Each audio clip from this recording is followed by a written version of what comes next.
my project. I opted to go with a 5 Series BMW because of my size and and you know, I've tried out all the smaller cars, but you know, I couldn't justify paying that much for something I didn't really fit in. So I went down this route, and I chose the 5 Series because it was a large enough car for me, and it was still manual. So I'm using, instead of the automatic transmission with the synchronization and all that stuff, I went basic, and I'm keeping the clutch for emergency scenarios. So that's something you might think about. If it goes out of control, you can always ride the clutch. So, you know, it wasn't that much of a big deal, the adapter, but you know, it's still more money. So, so I went that, and I, you know, after looking and trying to figure out what size was the best, somehow I was talking to an 11-inch motor. So it's gonna be It'll be plenty of. it'll be interesting when I say the least. And then I was also going to go with a regular voltage system, and then at the last minute I was swayed to go with the high voltage system. So now I'm going to be around the 298 voltage range when said and done. You know, I was trying to stay underneath the max of my Soliton 1 when you know, the charge can go up and I want to spike and blow up my controller. So I went down to 290 range. I think I'm safe there. In the front here, we have everything pulled out, and there's the motor and adapter, and I bought that from this company in Utah. I can't remember the name of the company, but it was an ordeal with the adapter and all the stuff back and forth, and that took about 2 months. Everything takes a lot of time. So when you think that you're gonna get it done and get stuff, and no, it just add about 6 months to. Well, I learned that when I started my conversion. I thought, oh man, I'm gonna call. Yeah. I got the car in October, and I thought, man, I'll have this done by Christmas. Just getting the stuff. I mean, it took me 2 months to get a motor. Yeah, and then when I was all moving along, and then I started, you know, I got this little welder and started tacking stuff together, and everything was great. And then I started breaking some of my welds, and I started thinking maybe I'm not the person that should be welding it. So I got a friend of mine to come and help me do some welding, and this is my second approach at this first box. So this box, what happens is this top rail will come off. I can put in 5 battery packs on those 4. Grab one of those battery packs. 4 packs of batteries on the bottom, or 5 down the bottom, and then I can put on the top frame, bolt it on, then wire up the next 6, and then I can hoist the whole thing into the. Yeah. No, yeah. Oh, but I'll have to go down to the top. Yeah, just put it on top right now. But, so you know, those six will fit all the way across here, and then you bolt it down and hoist the whole thing in the car, and Anderson connected, and off and running. In theory, right. So it all fits right down in there, and so. At this point, I was looking and it's like, oh, that's all great, but then I got to figure out how to attach it to the car, and that was my next hurdle. So now we're working on a system that I'll be able to do that, and it'll entail using some of this angle here and welding it on the frame member here, and then I'll have studs that are welded into that, so I can just put things right down and bolt it right down to that, and take things in and out really easily without compromising the body, and not having to drill through this and trying to figure out, you know, trying to get all the way through there, because when you drill through this all the way to the other side, then you have 2 points of failure on the top and on the bottom. So it was just, I didn't feel like taking all this off and getting inside that whole thing. So I think this is going to be much easier just to weld a nice platform on there, and then we can take measurements to that platform as opposed to just going back and forth, which I was doing before. And then you can see we end up cutting a lot of stuff, trying to you know, build first and then fit later. It doesn't really work that well, so I've learned from that. But then the next piece over here is another prototype that I kind of tack together, and then this will kind of, it's not going to be just like that, but the concept is the same, is that I have a platform here. I can put a lot of components on top, my charger, my controller up here where I can get to. Then underneath here I can mount like my DC-DC converter. Down here, brake pump will hang down in here, and down here my power steering will probably be up here, but down here air conditioning condenser or compressor will go back there. So there's a lot more things that need to go in, so it's going to be interesting how to place stuff in, but I'm not going to assemble much until I get these battery boxes complete, so I know exactly what room I have left, because if I start doing this stuff first and take it out and then the batteries are going to overflow and I don't want to redo it again. So, but that's the front. I'm also thinking about if I had to air cool it, I can still use, BMW has this vent here. I can kind of come across and figure out how to mount an adapter to around the motor to force air in there. But that's something that's down the road. So in the back here, so I have half of the batteries in the front and the rest of the other half are going to be in the back here. This is going to be a rectangular box that's going to sit below the base of this trunk where the tire well was, and then the rest of the batteries will fall back in there. Then I'll have my full trunk still. But they come banded in these 4-packs, and I had to shorten one for the front to make room for the shaft and the tail end. And then I've rebanded a couple of them to like a 7-pack, 6-packs, 7-packs using this this strapping material. So it worked pretty well. But I have, I want to say 6 of these across the back. So in the back, I think I'll have 30 total. Ooh, that's asking me. So it's like 30 inches in the back, 5 inches wide. So yeah, so these nice little covers on them that cover your terminal. So then I'll have my BMS boards will come across each one of these. I can monitor each battery individually, hooked to my battery management system that Mike and Neil are also using. So, how much will it weigh when you're done?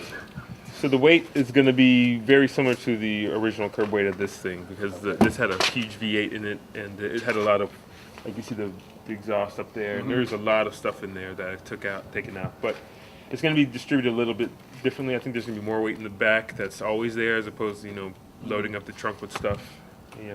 The gas tank used to be under the seat, so it's going to be distributed a little bit differently, more towards the back.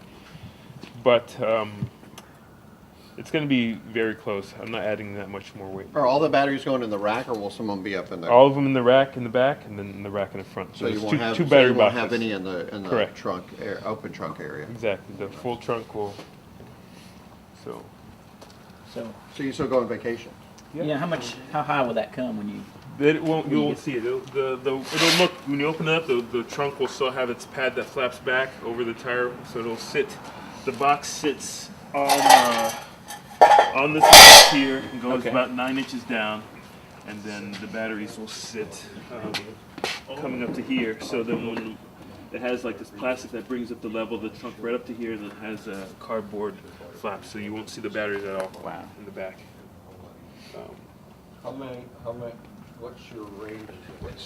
So I'm hoping to a 80 to 100, depending on what I use in the car at the same time, right? Because this thing's got a lot of stuff going on. It's got heated seats and the air conditioning and the power steering and all the So depending on 80 to 100.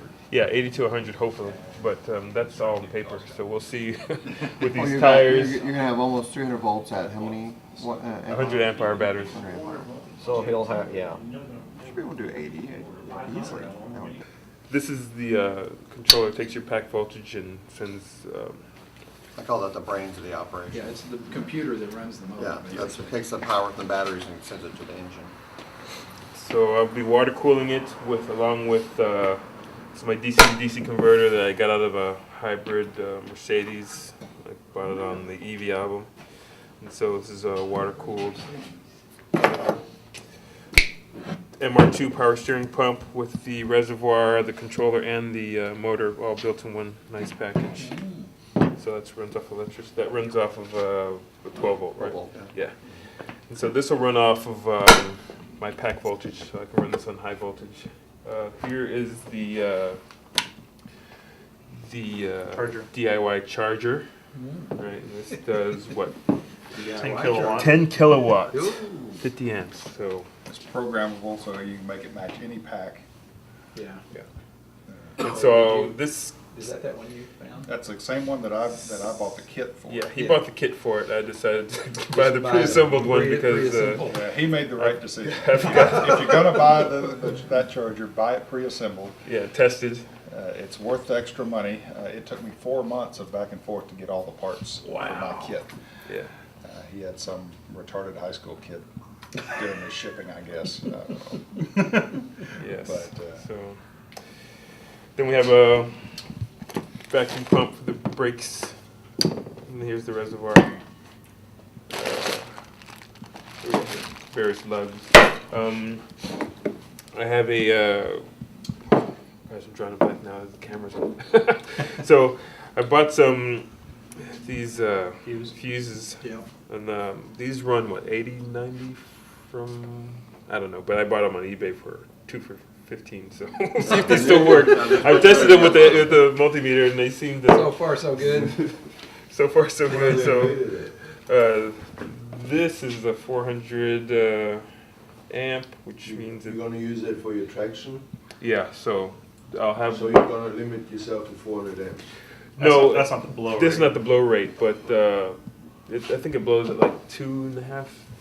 Well, Actually- it has to heat up and then, Yeah. then it bursts. You'll be dead before it blows.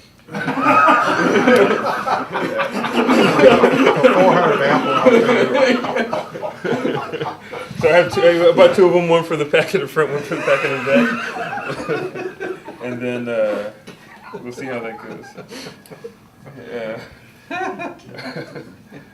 A water heater or fluid heater, so it's used to pump heat into my existing heating system.